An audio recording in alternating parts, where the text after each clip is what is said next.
সকলের প্রতি রইল আদাব ও নমস্কার, অন্যান্য জাতির প্রতি রইল আন্তরিক শুভেচ্ছা ও ভালোবাসা। আজকে যে তদবিরটি তুলে ধরা হয়েছে, ভাই ভাই বিরোধ, মামলায় মোকদ্দমায় জয়ী হওয়া, হারানো জিনিস ফিরে পাওয়া। ব্যর্থ প্রেমে সফলতা ফিরে পেতে চান?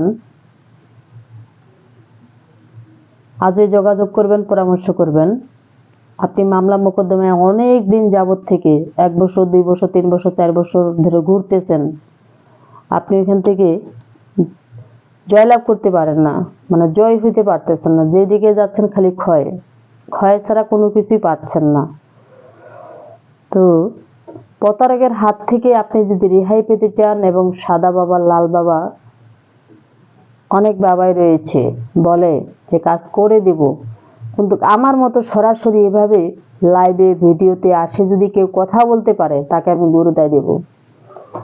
আর দিদি ঠাকুরের রহরহ সুনাম রয়েছে, অল ডিস্ট্রিক্টে এক নামে সবাই চেনে দিদি ঠাকুর, পূর্ণিমা রানী রায়। এই দিদি ঠাকুর যে কাজগুলো করে সম্পূর্ণ ভয়ানক, ভয়াবহ। আমার সামনে অনেক কিছুই দেখতে পাচ্ছেন, এগুলা ব্যয়বহুল খরচ, এবং কাজের আগে দিদি ঠাকুর 50% নেয়, কাজের পরে 50% নেয়। কেউ কান্নাকাটি করবেন না, আপনার টাকা বিফলে যাবে না।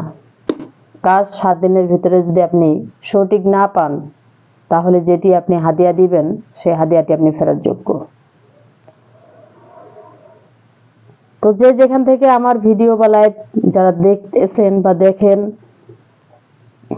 যদি চ্যানেলে আমার নতুন হয়ে থাকেন তাহলে চ্যানেলটি অবশ্যই সাবস্ক্রাইব করবেন, একটি লাইক করবেন। টিকটক, ফেসবুক, ইউটিউব যদি নতুন হয়ে থাকেন, আপনারা অবশ্যই চ্যানেলটি সাবস্ক্রাইব করবেন, একটি লাইক করবেন, কমেন্ট করবেন, শেয়ার করবেন, সারা বিশ্ববাসীকে দেখার মতো সুযোগ করে দিবেন। যদি আমাদের কথাবার্তা ভালো লাগে, তাহলে জীবনের শেষ চিকিৎসা মনে করে একটি তদবির করবেন। আর যদি ভালো না লাগে, তাহলে তো এখানে বলার কোনো কিছুই নেই।